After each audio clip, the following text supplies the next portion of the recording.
I solemnly swear that I will tell the truth, the whole truth, and nothing but the truth. So help me God. Ron here from The Truth About Addiction.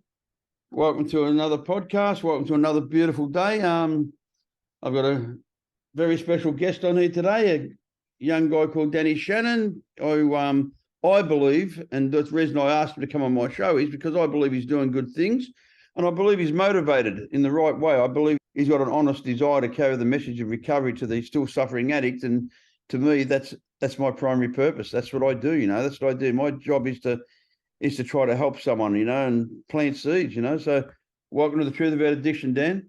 Good on you, Ron. Thanks so much. Absolute pleasure to be here. And the truth about addiction, like I love the topic, and I do, mate. I do try very hard to carry a message of love and hope to anyone out there struggling. I spend the majority of my day just responding to messages from people, with no, no expectation except to just share what was freely given to me, mate. Yeah.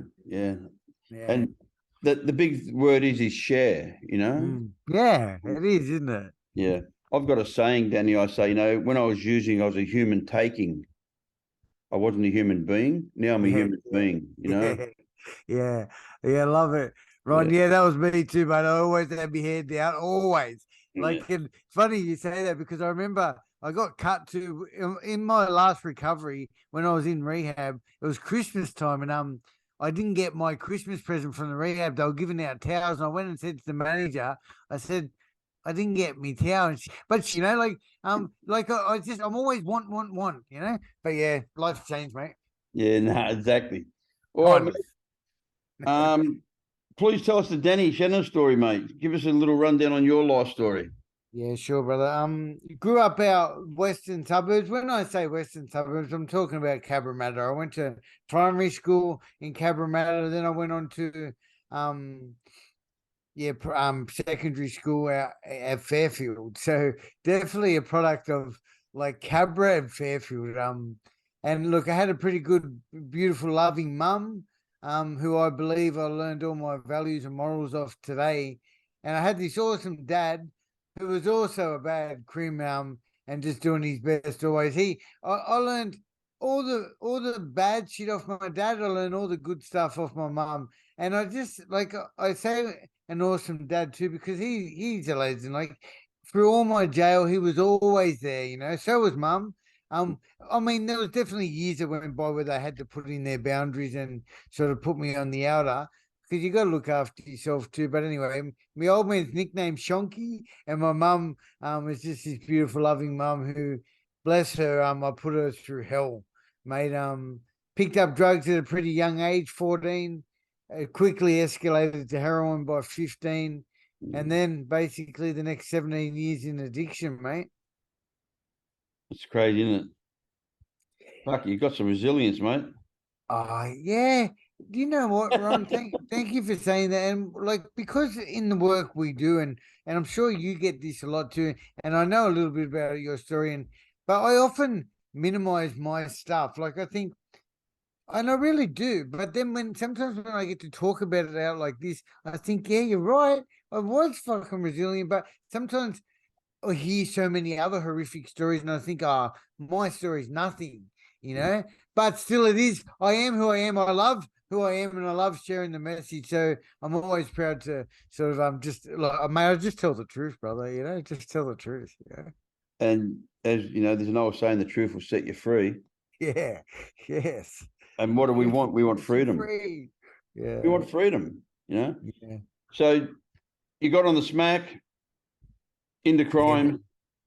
I picked up pot, alcohol, speed, LSD, magic mushrooms. So I did all that shit between 14 and 15 and a half sort of thing before I was 16, before I picked up heroin. And when doing that stuff, it wasn't clear yet that I was an addict or anything. I was just a kid having a crack and being stupid. Definitely. I don't recommend this to anyone. Do not pick up any of those drugs. But when I picked up heroin for the first time, mate, that was the beginning of the end, brother. Like, as simple as that. Like, I never missed a day for the next 17, 18 years. Like, heroin was the drug I've been looking for my whole life. I just didn't know it.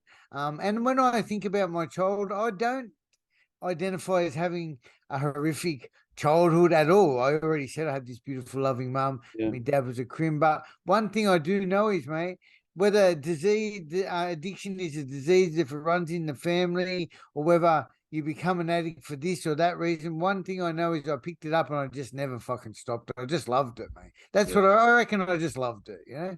Yeah.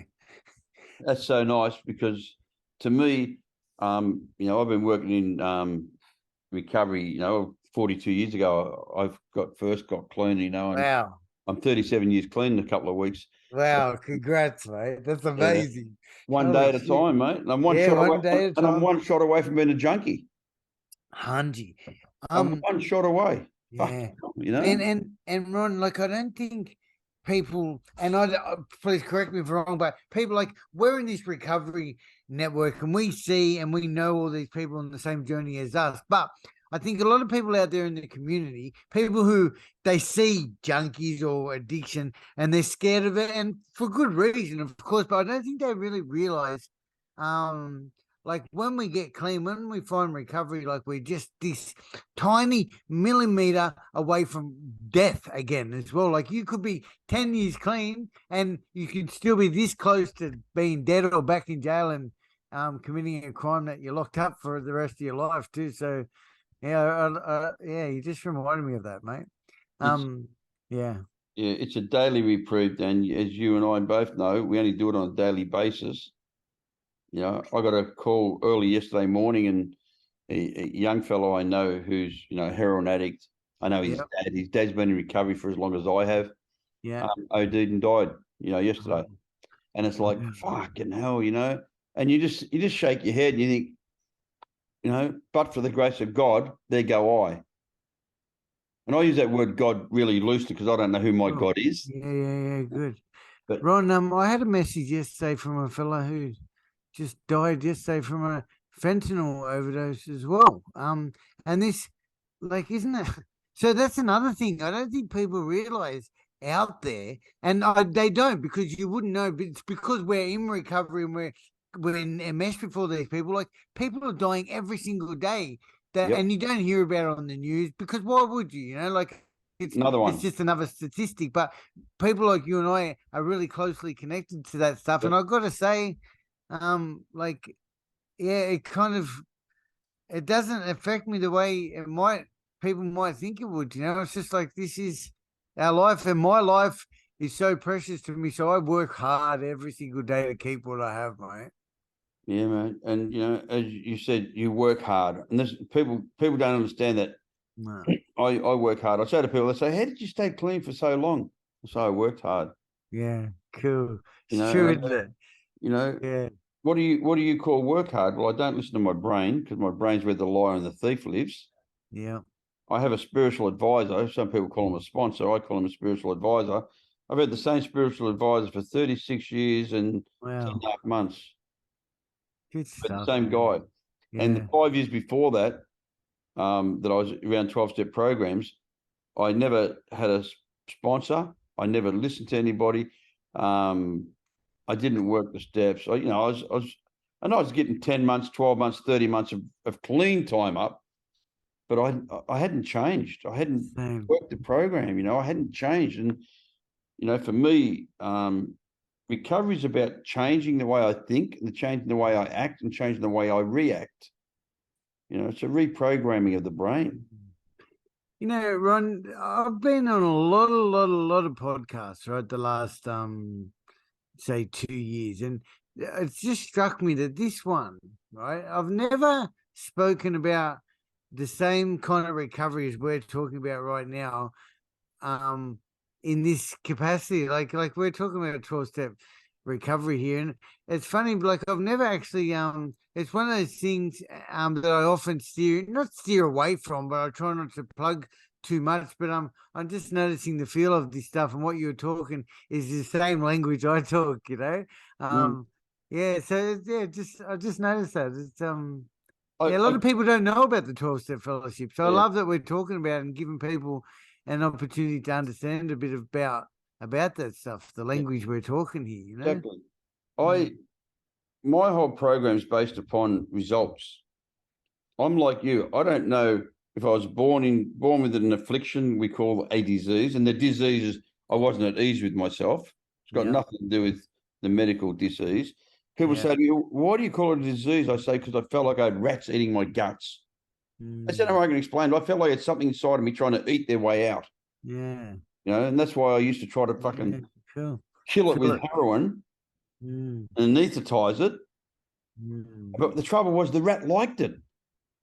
The more heroin I put in it, the bigger the rat got. I didn't kill the rat. I fucking fed it. Yeah. Then I became the rat. Yes. Wow. You know what I mean? Yeah. I became the rat. And, you know, Yeah, love it, mate. you know, I guess my program's always going to be based on a 12-step program because I've been living one for 42 years. You know, It's good, man. I've been involved in the 12 steps for 42 years, a long time. Yeah, Ron, I love that because I don't think there is enough. Like for this is what I see, and correct me if I'm wrong, but it's a bit people in recovery in 12-step program often think it's a very hush hush, like it needs to be hush hush. I think that's bullshit, man. You know, like what's hush hush? Oh, fair enough. Anonymity is about talking about specific people in general, but why should I be hush hush about the recovery that saved my life? And I should be helping share that with other people out there who have got no idea. So I love that, bro. I spoke to my spiritual advisor, my sponsor, when I decided I was going to do podcasts. I said, "Am I breaking through traditions?" He said, "No." Yeah, of course you are. I said, "No." And I said, "Okay."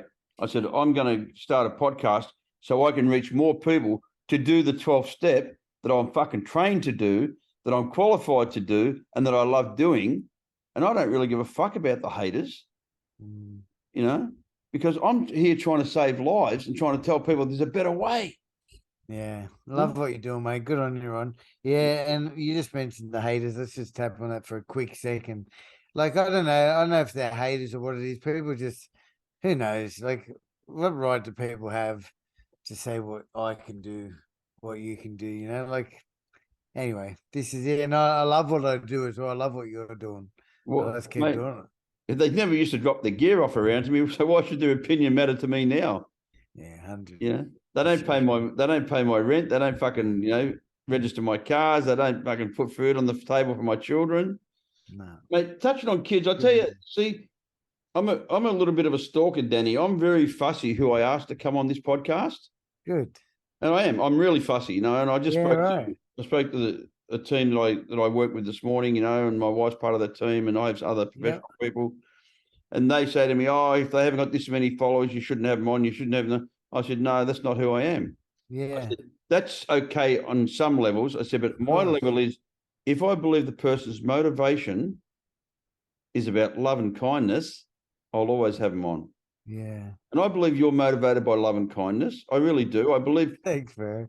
And you know, you've got a little kid, you know, that you love and you adore. Yeah. And I love that, mate. Yeah. We're human beings first. Yeah. We're men second, and we're addicts third. Stop focusing on the fucking addict.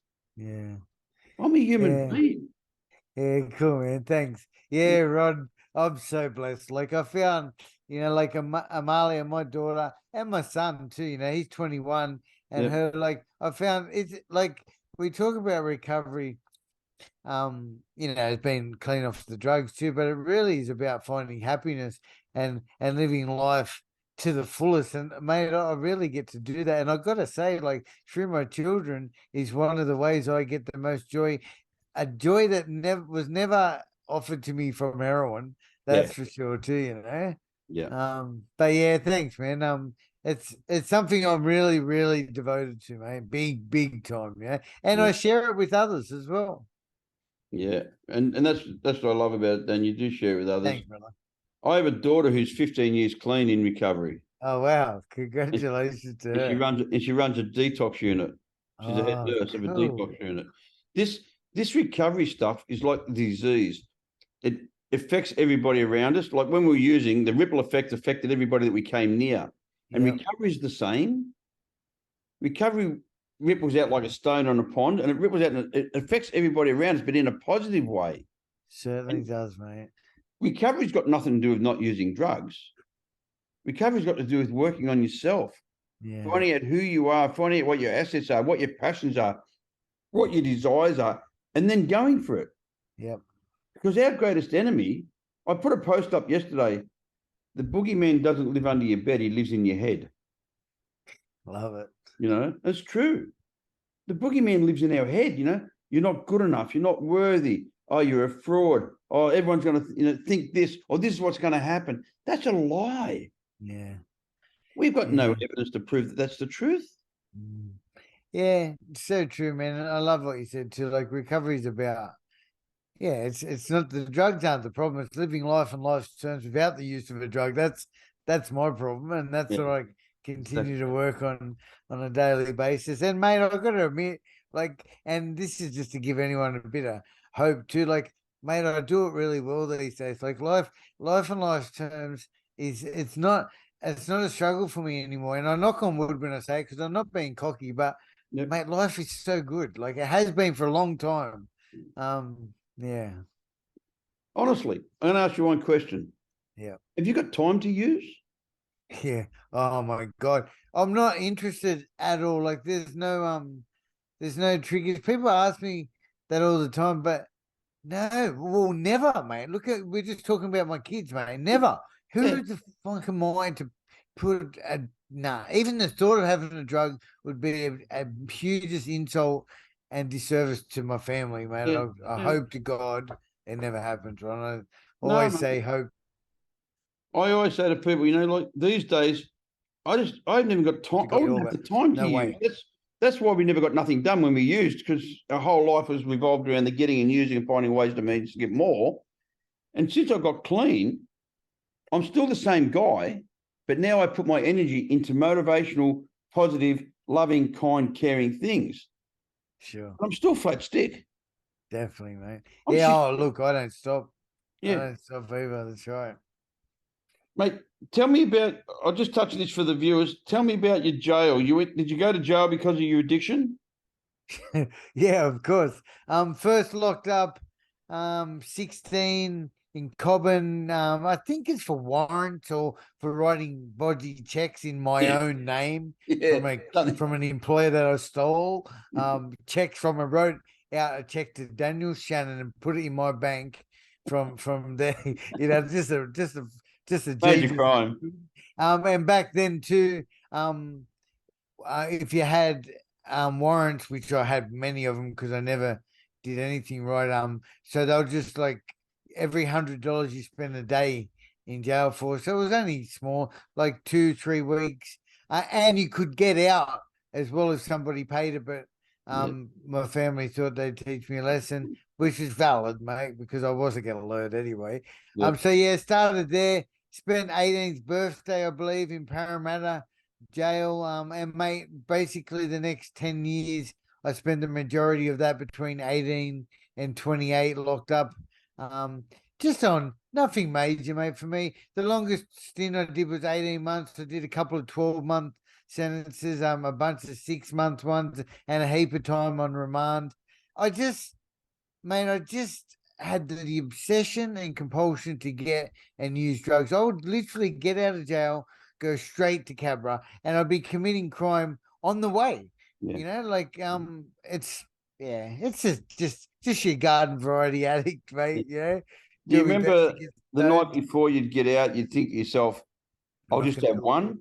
Oh yeah. Or even the delusion that you're not going to use, although I don't know if I did have that, but I hear that all the time. People often, because I talk to a lot of guys still in jail now on the phone. You know? This is a phone call from the Metropolitan Remand and Reception Unit. And anyway, and people say, you know, oh, I'm doing well, I'm doing this, I'm doing that. But then they get out in there, and that was me too. We lived this fantasy.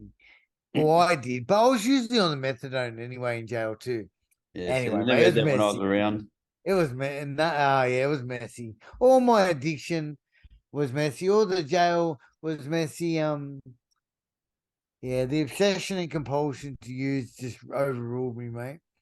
I shouldn't say they never had it. They did have it, but I never went on. I remember waiting at the medical line and getting someone to spit their dome back out and going back to yeah. cell and shooting it up after it been in their mouth Yeah, and having yeah. a dirty shot. Yeah, That dirty that shot. I've had dirty that was shots great. That too, was right? great. Jeez, I missed that.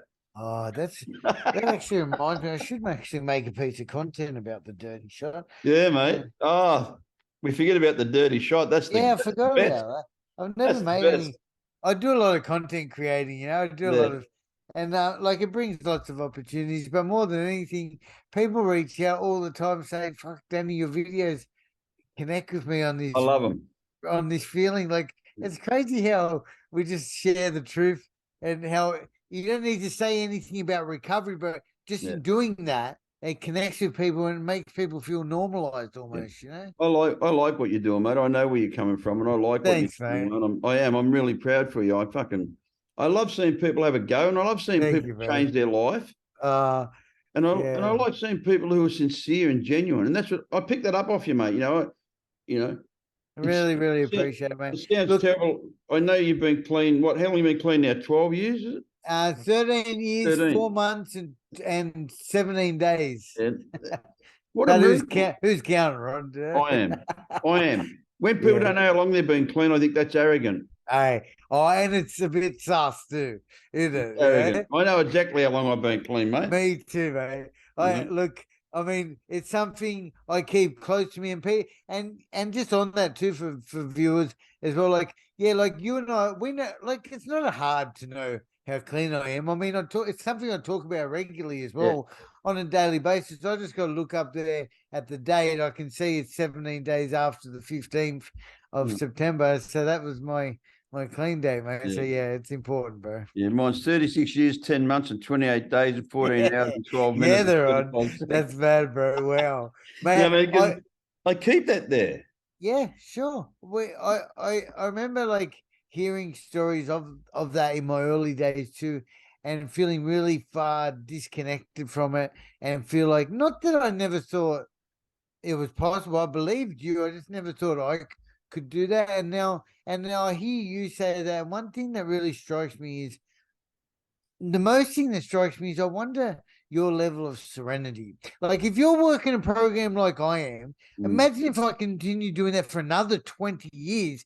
How at peace must you be? That's the thing that comes to my head. You know? He's nice, mate. Honestly. Yeah. You hear him say, "Oh, it gets better." With a smile on your face. Yeah, it's nice. Yeah. I have trouble. You never hear me complain. Honestly, you never. Even my doctors say to me, because I've got some physical issues, they go, "You never."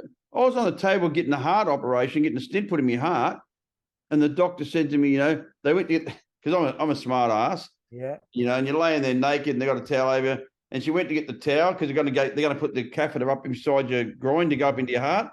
Yeah. And she got this little towel to cover me dick.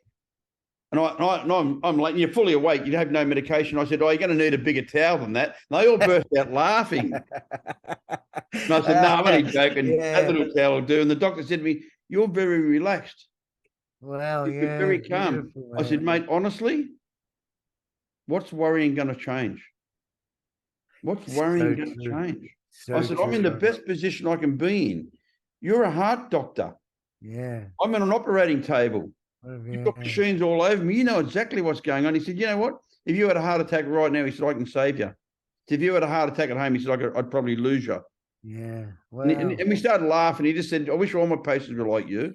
I bet. It's the truth. Yeah, well, mate, that's the biggest gift to recovery that people, I think, maybe that serenity that we're talking about right now. Like, that's what life's about, isn't it? It's like gratitude, serenity, and spiritual awakening. Yeah. Those three things are very closely aligned, and I want more of that shit, 100%. And this is the only drug I've ever used that's got better. Yeah. Every drug I used stopped working. Recovery's always got better. It's always got, and mate, it still gets better. I learned something the other day. As I said, I've been doing this for 42 years. 81, I got clean the first time. Really got clean. I went to a 12-step meeting in 77, but I was hiding from the police. But in 81, when I first got clean, I'm doing a podcast with a woman who 12-stepped me next month. Wow. Still clean. She's beautiful. Anna M. Oh, I love her. Yeah, she 12-step. She was a staff member. who drove me into report to Goulburn Police Station every day for 10 months while I was on bail. I was bailed to a rehab. I know Anna. She's absolutely amazing. She's my love. Yeah. She's the love of my life. She's the love of my life, mate. She's taught me so much, actually. Wow, look at her. Yeah. How incredible. I don't believe I'd be clean if it wasn't for Anna. Is that right? Yeah, I believe you. Yeah. She's the first human being that gave me love unconditionally. That, you know, wasn't trying to root me or trying to get gear off me or, you know. So I love her. I love her. I love her and I respect her. And, you know, I knew her husband. Her husband and I had done jail together before I got clean. And I know her kids and, you know, because that's what happens. You become part of this family. Yeah, brother. You know? 100%. We go through, so we're like soldiers, mate. You know, the only people I talk to that relate to us are long-term prisoners and soldiers, because we go through so much together. Interesting. You know, we really do. We have this bond and connection that's unconditional. Sometimes I won't see Garth. You know Garth?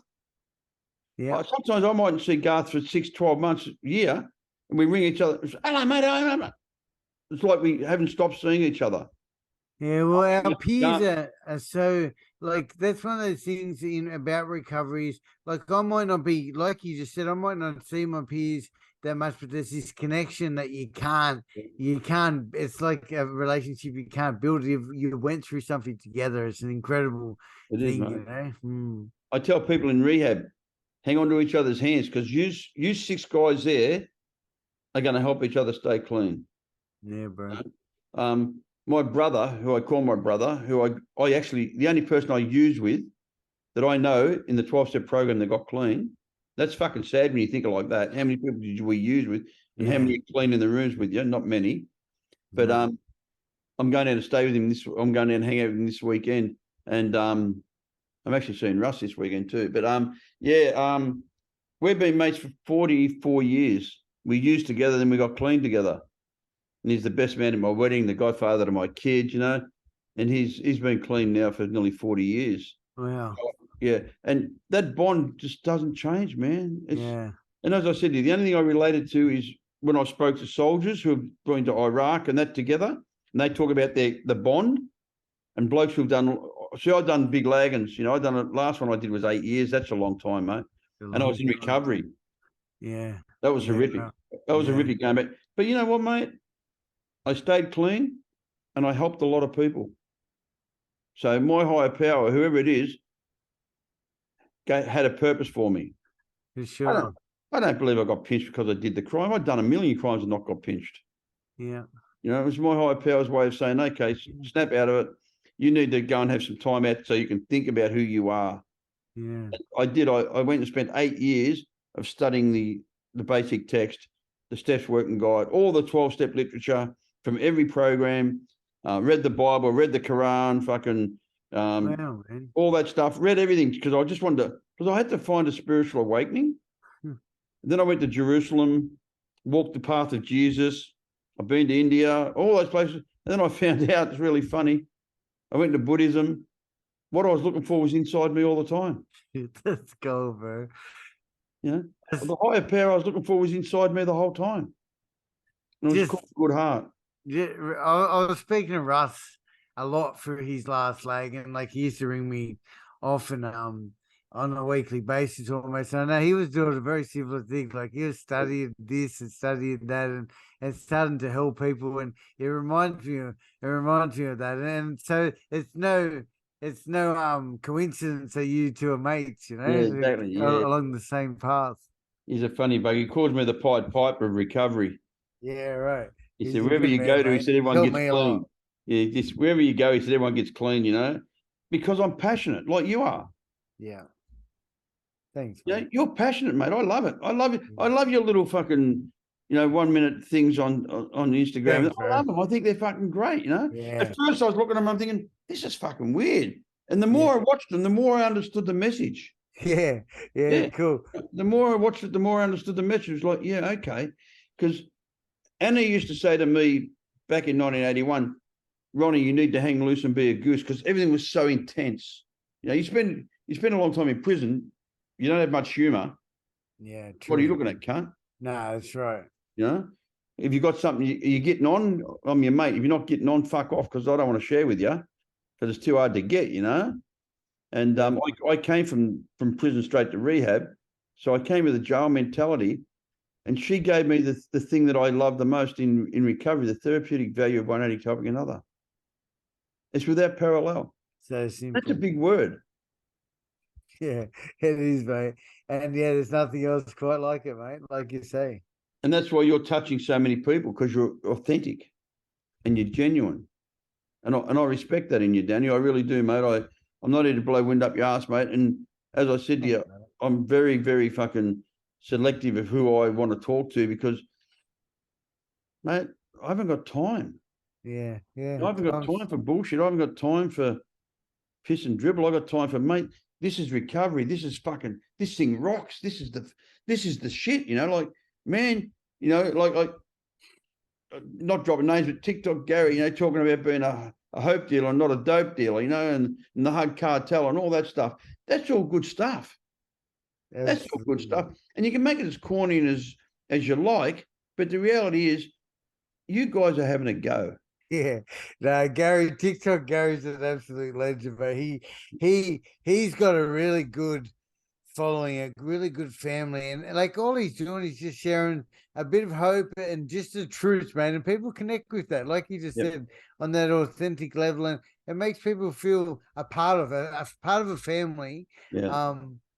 So yeah, look, and mate, to be honest, Ron, like I definitely don't do the stuff I'm doing with an intention to literally to help anyone. I just share my story, and that, so there's no real end goal. Just share the story because I enjoy doing it, and in turn, it seems to help people. So I keep doing more of it. Yeah, exactly.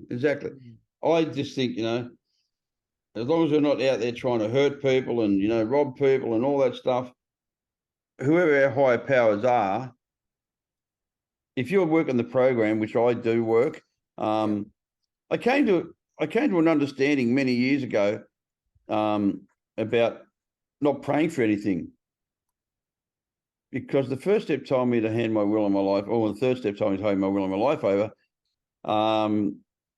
So if I'm handing my life and my will over, who the fuck am I to ask for something if my higher power knows better than I do?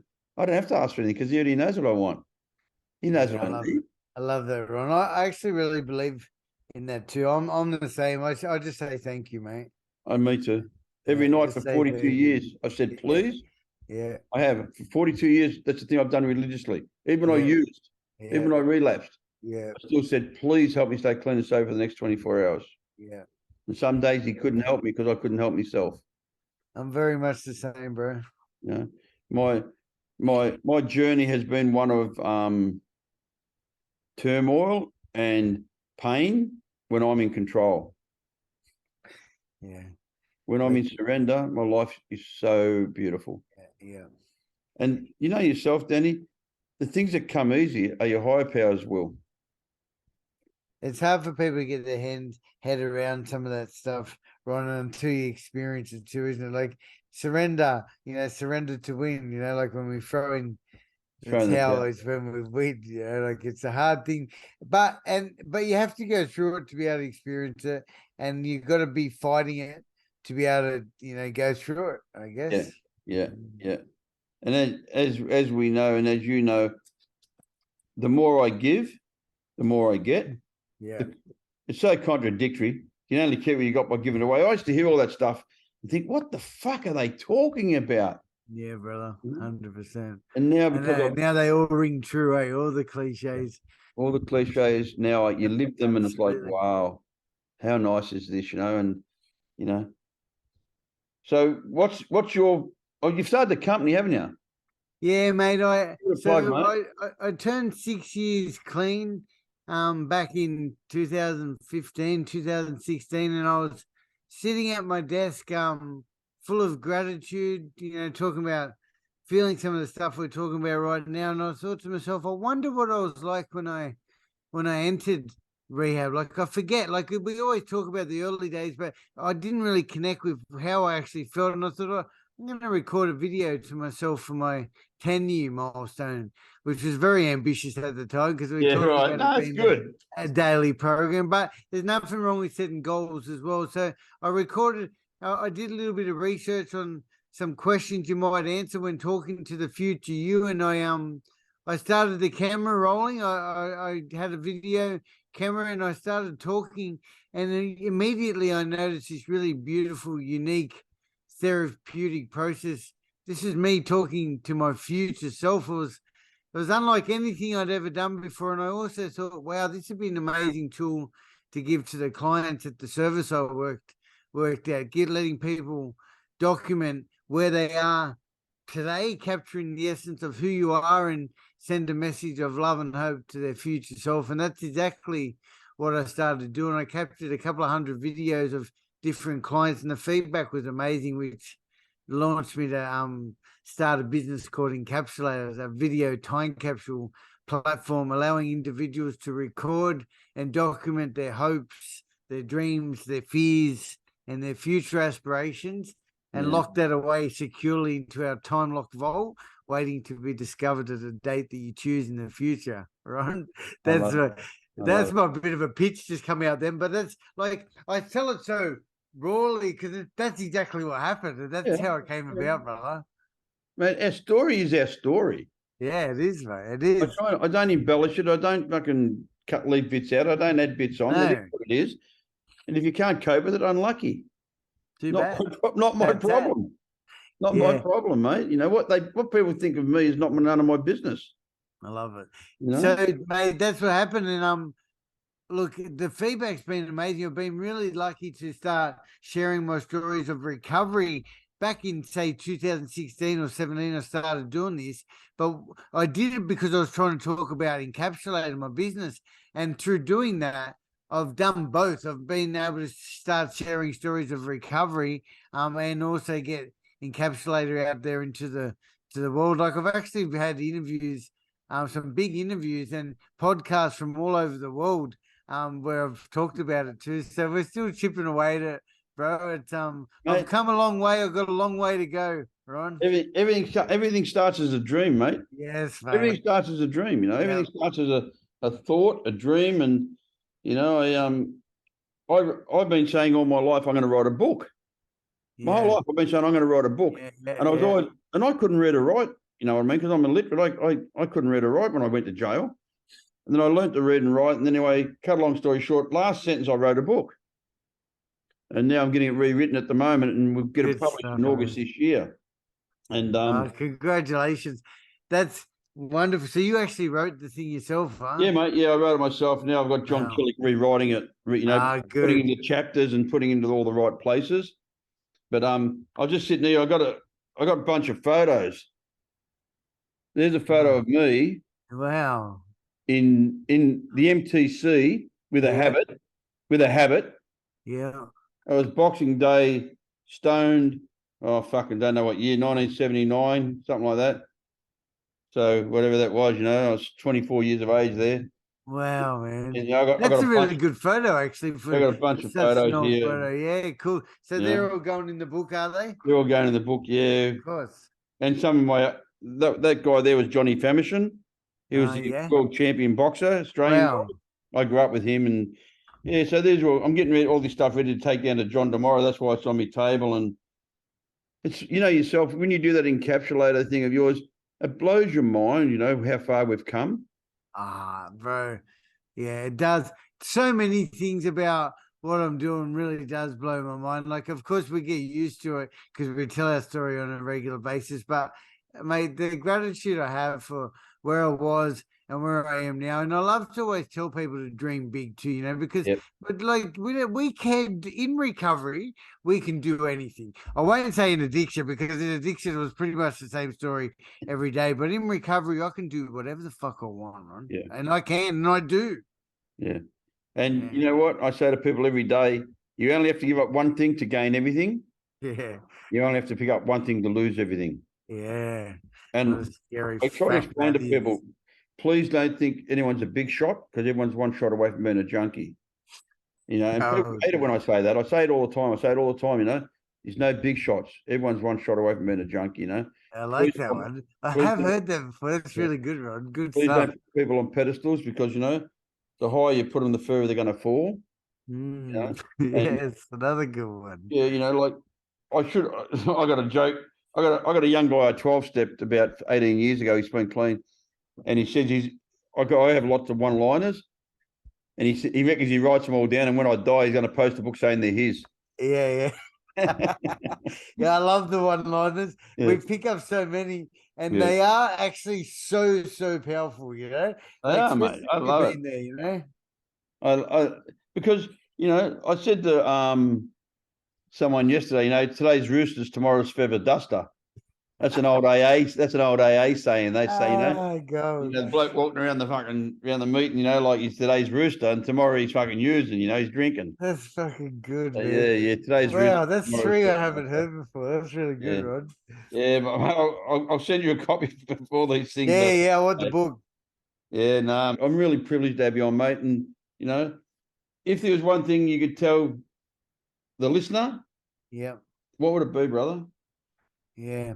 Like I already just touched on it, and I think it's around that.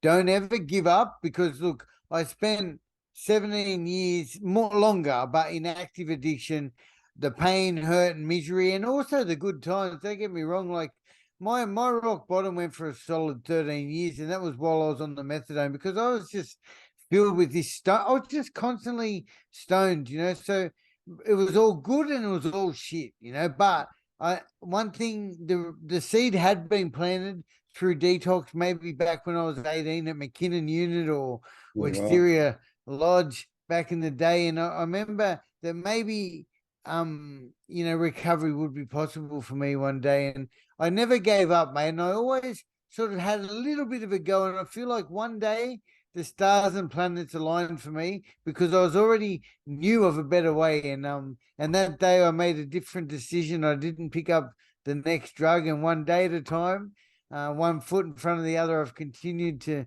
move forward and make all my dreams come true. Like way more than anything I'd ever expected. They said to me, Danny, if you made yourself a list of all the things you want, in 5 years' time, you'd be selling yourself short, you'd be ripping yourself off. And I get that so much, Ron. Today, life, all that stuff I thought I wanted, it's great. Like, material things are good, but honestly, that serenity we spoke about before, that's the real drug, bro. So don't ever give up, mate. Dream big. Yeah, exactly. And I say to everybody, every day I used was a gamble. Yeah, here we go. Today I bet on myself. Yeah, good one. Today, because I know that I'm not gonna pull myself up. I'm not going to not try, So, if you want to gamble on yourself, bet on yourself, mate, because you know what? I won't let myself down. I have too much pride, and I have too much self-love and too much self-worth. And that's all as a result of working a 12-step program. Yeah, everything I have today is because everything I say is because of what I learned in the rooms. That's the truth. And I can't talk about my recovery without talking about the program that I work by. I have another program that I work by. It's called the 8 Demands, and I give these to all my clients. And it's openness, acceptance, reliability, congruence, thoroughness, consistency, respect, and honesty. And you've got to have those in your life. You've got to have all those things in your life to work the 12 steps. Absolutely, bro. And the 12 steps is having had a spiritual awakening as a result of these steps. We try to carry this message to addicts and to practice these principles in all our affairs. So that's the guy down the street when I'm walking past the shopkeeper. Morning, mate. That's getting on the train. Hello. Yeah, Ron, it's exactly the same as me, man. So many unfamiliar sounds so familiar to me, like yeah, mate. Yeah, I'm the same. And look, I don't even try. It's not even as if I have to try to do that stuff. It's just it's what I want to do. This is my life. What happens to you, Danny? Tell me if this happens to you. Somebody goes, "Can you do this for me?" Straight away, you go, "Yeah, mate, I'll do that." Then that little voice goes, "Oh, but fuck, you were supposed to go somewhere else." That's the disease. Sure. Oh, fuck, we could have went down and fucking done this. Yeah. You got to say, "Shut up, cunt, I'm taking you to there." Yeah. Mate? But I often tell myself to shut up, Ron. Yeah, good. Good. Yeah. It's a form of self-care. Just shut the fuck up, Danny. Yeah. And I say that with love, because it really is a form of self-care, because sometimes we just need a bit of a, I don't know, I just need a bit of a nudge, Yeah, mate. Nah, really I know you've got to appreciate go. As I said, I'm 36 and nearly 37 years clean, right? Yeah. A few months ago, my sponsor, I still go through the steps. I do all that stuff, and I speak to Me too. I speak to my spiritual advisor. You know, we speak every week. We speak just not about program, just hello, mate. You know, been together 37 years. We're mates, and an incident happened. I got a 7-year-old and a 3-year-old daughter, 3-year-old daughter and 7-year-old son, and an incident went down about 5 months ago. This is just to show you how fucking crazy we are, and something with my wife and I. So I got the shits. And I go and ring my sponsor and I go, mate, this is what just happened. And I'll tell him what's going on. And he goes quiet, you know. He lets me finish. He goes, are you fucking serious? I'm like, what? He goes, mate, you're so far off track, it's not fucking funny. You're so far in the wrong. Yeah, yeah. So then I had to come back into my missus and say, oh, I'm sorry, honey, I was out of line. I was wrong. But just the fact that you can do that too is precious, isn't it? I thought I was right. I really thought I was right. You know what I mean? And my sponsor goes like, mate, you're fucking off your head. 37 years clean nearly. Yeah. So, Stay open-minded, Ron. I can't trust my own thinking, mate. It just goes to show you. It's not about drugs anymore. It hasn't been about drugs for a long time. Definitely. It's been about my thinking. My thinking is where my thinking comes from. And I always say to everybody, you know, you haven't got a drinking problem, you got a thinking problem. And if you've got a drug problem, get a hug problem. You know, because connection is the opposite of addiction. It really is. That's why I reached out to people. That's why I see people. I always try to, you know, carry a message of love and kindness. I'm not perfect, mate. You know, like I still have defects of character. I'm still a grumpy old bastard. And don't get me wrong, if somebody tries to hurt my family, I'll react. Yep. That's human. That's the human side, and the male and the addict, you know? Sure. Danny Shannon, I loved having you on the program, mate. It's been a pleasure. Thanks so much, Ron. It's been really fun to talk about it, mate. I appreciate you very much. Yeah, as I said, you know, my podcast is different to a lot of other people's podcasts. Mine's just a chat, a couple of blokes having a chat about love and recovery. Love it. And I love my recovery. I really appreciate your time, mate, because the greatest gift you can give me is your time. Boom. You know, love you, mate. Thank you. Love you, bro. I solemnly swear that I will tell the truth, the whole truth, and nothing but the truth. So help me God.